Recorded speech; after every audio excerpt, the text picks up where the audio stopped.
about bringing awareness to domestic violence because there's a lot of females, black women in general, that be afraid to speak out about domestic violence. I'm a victim myself of domestic violence, and I just thought this would be a great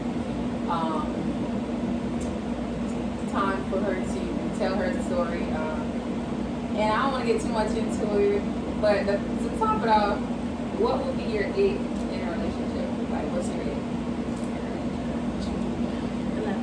Like, you've been dealing with so much with this person, like cheating. Like, what would be your it? Like, oh, I'm done. Fucking somebody else. Fucking somebody else? Yeah. And put your hands on me For me, it's once you get them cookies up, it's over. Yeah. Somebody, but I ain't really like going. You talked about it, but you never really yeah got to express the details. Yeah.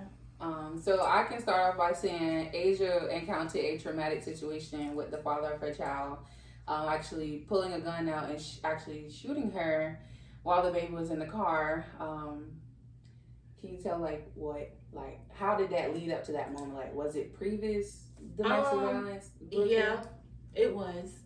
Like, I feel like from what I've heard, it always starts off with pushing. Like, the first time, it was a push. We got into an argument, and then he left. He walked outside, so I locked the door, and then he started banging on the door. When I unlocked it, he started pushing me against the wall, and then he punched holes in the wall in my apartment. And then fast forward to me I was 14 weeks pregnant. Yeah, I was 14, 15 weeks pregnant, and we had just found out that I was having a girl. We had just found out that she was a girl. And I went over to his mom's house to spend the weekend or whatever. And we was not really seeing eye to eye. We was not really arguing, but we were just like, it was tension between us. I don't really remember why, but then he had got up, took a shower. It's like midnight. I hear him in the shower, on the phone in the shower. I'm just like, so what you on the phone with your baby mama in the shower for? And it's past midnight. It's almost past 1 o'clock in the morning. Oh, we was talking about my son. Ain't no fucking way in hell. Mm-mm. Yeah, I was on the phone. Kikiing, ha ha, hee hee. Talking about your son. Ain't no way. It's more than talking about the son. Yeah. Maybe the first 20 minutes, I was talking about him. But why she calling you this time of night? Mm. And your son wasn't even with you. Make that shit make sense. So, I questioned him, and then they got into an argument, and then he once again pushed me down. And as he's pushing me down, my leg, my leg, whenever he got kicked in the balls. So, and then he got mad, and he started, we started tussling. So he was hitting me, so I was hitting, like we was real deal fighting, and he punched me in my face, and that's where I got this scar from. So I'm pregnant. So you was pregnant. Why? Yeah. That was y'all first fight? Where I fought him back. Well, you fought him back. Mm-hmm. Wait, at what point do you feel like because you was pregnant, you was trying to protect yourself or your baby, that's why you fought back? Or? It was because it wasn't the first time he pushed me. So it's like, you push me again, but it's like, when somebody mad at you and feel like they, what's the word? They just they got more strength and power than you. So it's like how he pushed me, how hard he pushed me. No, bro, don't touch me. So it wasn't the first time that he pushed me. So that's what made me and I'm pregnant. You're not gonna do this. But what made me stop hitting him was when I started leaking. But I was like, stop punching me. He was like, fuck no, fuck you, and he was still hitting me until he realized that I was bleeding as much as I was bleeding. I never went and got stitches. That's why it healed up this way. But his knuckle cut through the top part, and then it cut through the inside of my mouth, and then it hit I found this out later on, but it hit it damaged my bone in my tooth. Aww. Yeah, so That's a lot, and I'm glad that you actually fought back. Cause not everyone fights back. Like some people, like really. I mean, some people be scared, and some people feel like just because he's a man, he's gonna overpower me. But you do have to fight back. And you never know. Like you never if you don't. Cause the nigga will kill you. Like yes, they will. So that was when I was 14, 15 weeks pregnant, and then it was just like arguments about his baby mama from then, and then just disrespect with him, from him and his baby mom. And then when she found out I was pregnant, that was a whole big thing. Like they just ultimately, like at the end of the day, they wanted to still be together. I was just a rebound, and I ended up getting pregnant. Right. But he still wanted to be with her. She still wanted to be with him. And then, like I was telling you, the conversation that they had, she on speakerphone. You knew I still wanted to be with you. Why would you go get another girlfriend, and then now you got another baby on the way? But how did that make you feel though? I know you say like, you know, it's no emotions, but how did that really make you feel? At the time, you know, I didn't have a good, like I wasn't happy at all during my pregnancy. Mm-hmm. So it's like at the time, of course, like that hurt. What the fuck? Like I'm looking at him like, what going on? What the fuck? Like, y'all got going on for real? Like what the hell? Like, you know, real shit. Cause I feel like at this, you know, you need to check your baby mama. What you mean? What she mean by that? I need some understanding. I ain't got no understanding with that.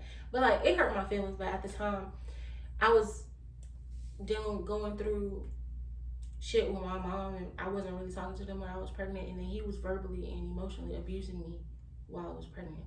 Right. Outside of that fight, he was verbally and emotionally and mentally abusing me while I was pregnant. So everything hurt my feelings. I was crying. Everything was hurt my feelings. Mental abuse is way worse than physical abuse. Yeah. Because then we already losing ourselves being in a relationship. So with you mentally abusing me, I'm just like sinking in this dark place. Yeah, and it was like stuff he used to say, like, because like I said, I wasn't talking to my family. Like my mom is my first baby. You would think I'm supposed to be like this with my mom while I'm pregnant with my first child, let alone my first daughter. And he would just like use it again, like say it, and when we was arguing, I just be like, okay, like all right, like I'm not arguing with him back. He would say stuff on purpose to get like that he know would trigger me, so I could argue with him. So he'd be like, oh, I see why your family don't fuck with you. You such a negative person. Who the fuck wants to be around somebody that's so negative as you? And I hope my daughter don't turn out like you. What? Yeah, girl. Mm-hmm. He would. You gotta sip on that. Mm-hmm. Cause what? So what happened? The day. I got a little hot. I was just about to melt, but I'm trying to see like what the fuck. Okay. So the day that you got shot, like what? Not the day. Like how did you think that was gonna happen? Like no, because this from. Oh Jesus! Yeah, that was liquor. I didn't know why I'm there. That's liquor. So that entire day, it was like we were cool. Like we had got up, we had cleaned and everything like that. Like you know, it was just a normal. What day was that? Was that a Sunday? I think it was either Saturday or Sunday. It was just a normal day, family day. We got up, got the baby dressed, cleaning up and stuff, and took her. We was just out riding around, and then he said that him and that he wanted to meet up with his homeboys. So we pulled up on his homeboys. We was already talking about going to the fair. We were supposed to go the day before, but we ended up getting tired, so we didn't go. So it was like I was like family day. Like it was me, him, my baby, his mom, and his little sister. Like we all just went to the fair together. Like it was just a normal family fair day. I found out later after the fact, but he was high off pills. So do you feel like that justifies the fact? No, that's definitely not. But I didn't know because they were just like, "Oh, does he take drugs?" I was like, "He smoke weed." He smoke weed. For all I heard, he do more than a little weed. Nah, he do. Yeah. No, that's what I'm saying. I didn't know none of this, but until after the fact. But so I had called my mom. I was like, "Oh, we leaving the fair. Did y'all want something?" She said what she wanted. So we was on our way to Clearwater to drop the food off to my mom. We leaving the fair, and then like he started driving real crazy. I'm just like, do you want me to drive? Cause you driving like you almost hit that car. You all right? Like he was like, yeah, I'm fine. So then we get into, and then I leave it alone, but then he didn't want to slow down. Like he almost hit another car, and I was just like, bro, you need to get out so I can drive. Cause something wrong with you. You tired? So something like something's wrong with you. Like my baby in the back seat and you tripping. So we turned into an argument, and then he tried to. I went to grab my phone. He tried to punch me and take my phone out my hand, but I moved. So I called my mom. I was like, this nigga is driving crazy as fuck with my baby in the car. Like, it's something fucking wrong with him for real. So we arguing. He was just, and then he had his gun under the car, under the driver's seat. He had his gun under the driver's seat. He pulled it out, and then he pointed at me and shot. Did you think he was actually going to use it? Have he pointed a gun at you before? No. That was his first time? Mm-hmm. So I guess he tried to use it as a scare tactic because he couldn't, like, he knew it got to the point where I was like... He knew you wasn't scared of him. Yeah, but exactly. And like I said, this happened when my baby was 5 months old. I called it quits with him when she was 4 months. So he knew, like, I was already, like, the emotions, I didn't love him anymore. Like, shit was just done. I was just there because I needed to be over there because of where I was working at. Right. Like, he already knew, like, shit was just done between us already. Like, so he knew I didn't give a fuck no more. So I'm assuming that's the only thing that he felt like he could use. So did you know that he used to call his homeboy and be like, "Oh, I'm finna shoot this bitch in the face"? Da, da, da. No. You didn't know? Mm-mm. We used to get the. But we used to get those calls like late at night, and he would call and be like, "Oh." Like, literally, he got him on speakerphone. He like, "Oh, I'm finna shoot this bitch in the face." I'm like, what the fuck? Like, you didn't, like, how you didn't know, like, it was more than weed? Well, maybe because you don't do, I don't know. Smoke. You don't be in the ghetto. No. So you didn't know, like, no. when somebody, but like. How, okay, because they did, the courts and stuff did ask me how I didn't know. Because when he got high, when he would smoke a blunt, when he got high, he would go straight to sleep. So, he was taking Xannies, which is downers. He would go straight to sleep. So I just thought he didn't smoke the blunt with his brother and went to sleep. I didn't know he was high off of fucking pills. I just smoked about 4 or 5 blunts and it was out. They said he a real pill popper. I didn't even know that, but it kind of makes sense. It makes sense now from the shit that, like, when I go back and think about shit, and I was like, oh, what the fuck? Like, I ain't never been around nobody that smoked as much as he did, let alone did pills. I ain't never been around nobody like, I don't be outside.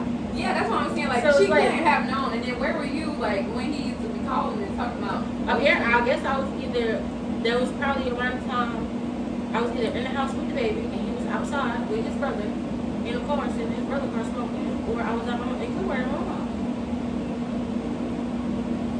Because he one night we got into it. He was working at one of these temp agency jobs. We got into it. He got so mad he walked out on the fucking job in the middle of the night. He walked out on the job. He called my mom. You need to come get your daughter and get her shit and get her the fuck up out of my house. Bitch, I got your baby. See? So my mama calling me like, what the fuck going on? Yeah. What went in your mind, like, when you got shot? Like what's the first thing that came to mind when you got shot? I was on the phone with my mom. I said, this motherfucker just shot me. It's funny now, but it's yeah. I was like, what the fuck? Did it hurt? Like, I didn't feel it. Oh, because we was arguing. Yeah, we was arguing. So, like, when he pulled, it was like so, it happened so fast. Because when he pulled it out, I was like, bro, I don't give a fuck about your gun. You ain't never shot it before. You got a gun just to get it. You ain't never been to the shooting range or nothing. I was like, I don't give a fuck about that shit. But as I'm saying it. I feel like at that moment he had to prove a point. But like I said, I'm on the phone, like, I'm talking to my mother, but I'm also talking to him. Like, fuck you, but I'm telling my mama what happened, what's going on. And I was like, I don't know, like, literally, like, motion, it happened so quick. Like, motion, pull it out, he cocked it. I don't give a fuck about your gun. Wow. Yeah, I was like, and then I said, this motherfucker shot me, which made me drop my phone. I dropped my phone. but the bullet went in and out, and it shot through my baby bag, and then went through the car. So it shot through the wires, which made the car completely shut off. But we're driving on the highway, so he's not like he's trying to pull over, almost hit 2 cars, trying to get off the bridge. But he still got the gun in his hand, so I'm like pushing him like this, pushing his arm to keep the gun over there. Because now I think my baby is gone. Because after he shot, I didn't hear the ringing in your ear. Yeah. She was crying. She was asleep, so it woke her up. So she cried, and cried a little bit. And anybody ever been around my baby, she don't cry. She was never a crier. Right. So she cried for a little bit and went back to sleep. So the whole time my baby was asleep, but in the back seat. And she was a fat baby, so she wasn't baby car seat. She was in them toddler car seats because she couldn't sit in no baby car seat anymore. She was 9 months old. Yeah, she was strong. So at that point, you were just like, did you feel like your life just flashed before your eyes? Like, After I realized what he did, I didn't know what the fuck he was capable of doing. Yeah, because when the car finally did stop, he got out of the car and was looking for whatever he dropped. But before he got out of the car, he was just like, he's like, I'm done. Fuck you. What the fuck you mean? What do you mean? So I'm like, hurry, scurrying, and he like walked away. I don't know what he was looking for, but he walked away. So after he walked away, is when I looked for my phone, and that's when I called 911. And then as I'm on the phone with him, he comes back. So I'm just like, he's coming back with the gun. He's coming back with the gun. You were scared? Yeah, at that point, at that moment, I was scared. Me and my baby, I couldn't move, but I couldn't get to my baby. That was my baby's thing. I couldn't get to my baby. But as he's coming back looking for whatever he dropped in the car, the cop just so happened to be right there. So when they got the call, the cop was turning. Like, you know that exit from Lois, like as if going international or something around the highway. The cop was turning right there. So while he's looking for it, I'm on the phone. Then the cop got the call. He was like, "Oh, right here." And then he looked up, saw the lights, and saw the cop speeding to us, which made him run. He still had to go. Yeah, and I heard that they called him, then he got loose again, and they called him. Did he think he was in GTA? You know, he played a lot of video games, so he probably thought at that point he was in GTA. Like, I gotta get away from the cops. Like, I don't know. From what they told, they didn't really tell me what happened after he ran. They didn't tell me for real. They was just like, we found him in somebody's yard.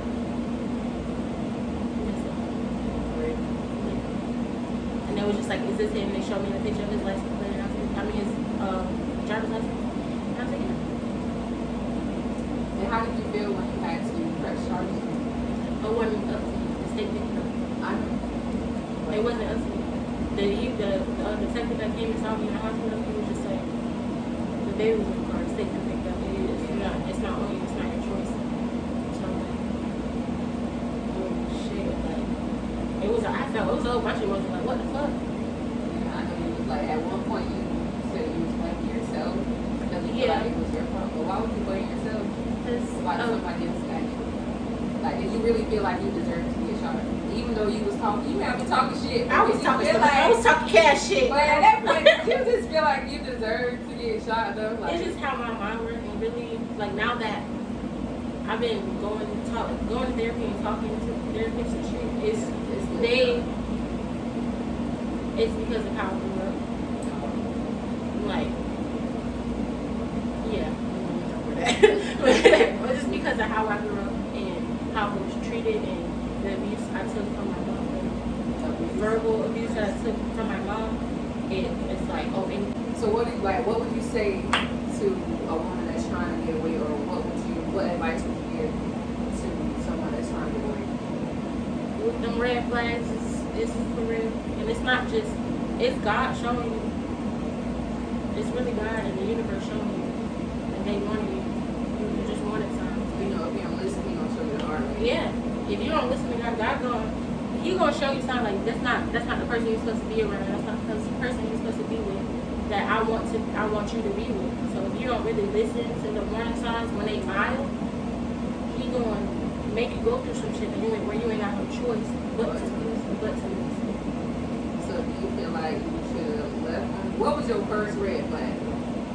looking back on it,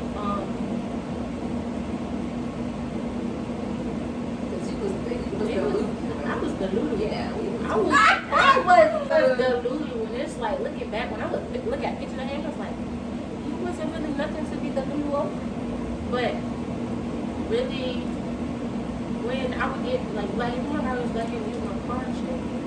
He would pick me up from work and I was like, that's my car. That was Correct, but you know, guys. Cause it's like I'm giving you money to gas in the car and you coming back out for the gas. Where's the gas? It's like I gave you money to put gas in the car and I also gave you money to eat. Did you eat? Then you didn't eat and there's no gas in the car, which means you bought weed for you and your homeboy. Right. I want to eat. I don't want to. He was like, oh, he called me. He was like, oh, send me $300. $300. Yeah. Like, you said $300. He said send me $300. I said no, I'm not finna send you no. I said no. I said we have a baby on the way. This shit I need to get for her. No, I'm not gonna send you $300. He was like, oh, I saw a whole bunch of stuff for her that I wanted to get. So he tricked you. Yeah, and he knew that if it was for the baby, if he said that it was for the baby, I would send it. No, he wasn't. That's crazy. Unfortunately, he wasn't. And it was like, yeah, he was. The whole time, really what it was is he wanted to be back with Shaniqua. So Shannon. Shadarian and Shaniqua. He wanted to be back with Shaniqua. So are they together? Like, when the last time you called? Like, you check in on his No, he don't. No, he don't. And with that, I feel like it was a slap in the face to me because I ultimately what I said to them, like his defense and the prosecutor is what saved me.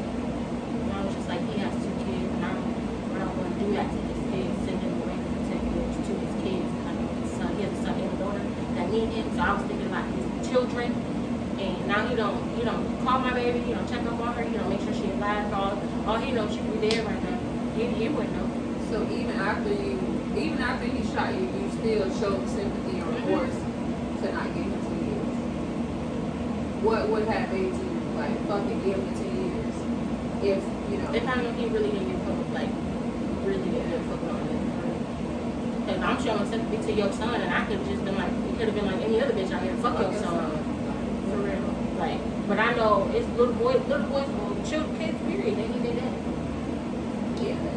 They need their dad. And he a boy, so it's like. He already have a girl. Yeah, so I was just thinking about his kids. Like, she'll be 11 when he get out. He'll be 13, 14 when he get out.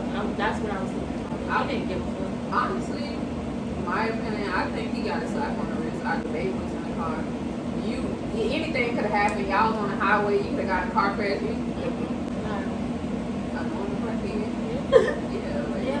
I got a baby by crackhead. That's my truth. I ain't say. Yeah, I got a baby by crackhead. The junkie.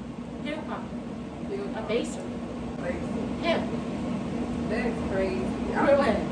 I'm glad that you actually got out and was able to heal. And I think that people I won't cry about it because it pisses me off. Yeah, because it's like you so just a part of you is still angry. Yeah, but I don't cry about it. I used to cry about it, but it's like it not necessarily because it was done to me, but it was like my child. She deserved